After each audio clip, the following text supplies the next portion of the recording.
Matthew chapter 7 verse 1. Do not judge that you may also not be judged. Interesting line. We'll talk about everything else later. When Jesus says do not judge, I've heard a number of people come up with a number of what that means. But when you go back to the legal system, it's very interesting. The legislator says if you steal, that's wrong. It's a crime, and in the biblical sense, it's a sin. That's what the legislator does. So it is the one who lays down the law that declares something to be right or wrong. That's the job of the legislator. Then after that, somebody else accuses you of having stolen something. That's the accuser. Not judging, just accusing. And the police find you. They arrest you. They're the police. Then there's a prosecutor. That guy's not judging you. He's simply coming up with a whole heap of evidence to show that you stole.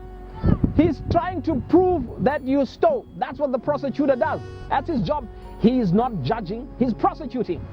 Now what does the judge do? He sits there. He listens to everything. He listens to your side of the story. He listens to the prosecution side of the story. He listens to you saying, I did not do it. He looks at all the evidence that's presented in front of him, and he comes to the conclusion. If he says, I believe you stole, even though you say you did not steal, then the judge will say, look, I hear you say you didn't steal anything. You were just walking by, minding your own business, and voila, you saw this stack of money just sitting there, and you decided to take it and put it in your pocket. I don't believe you. I believe you were trying to steal the whole thing. That's what the judge does. The judge goes beyond evidence and looks into your heart. The judge goes beyond what you say you did, beyond what you say you said. The judge looks into your motives, and the judge attributes motives to you and say, when you did this, you had intent to do that.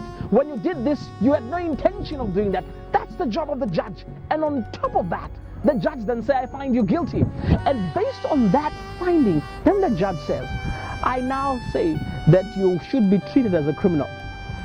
The judge then determines how you should be treated, as a free citizen or as a criminal. That's what the judge decides.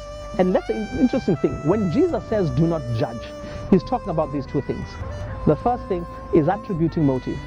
To say this is why you said it, this is why you're doing this is why you did not come, this is why you said that, attributing motive. And the second part is to look at somebody, determine who they are, and then come to the conclusion that this person is not worthy to be treated in a certain way. Determine this person, yes, they may be coming to church, but their conduct requires that they be treated as a criminal. That's the judging.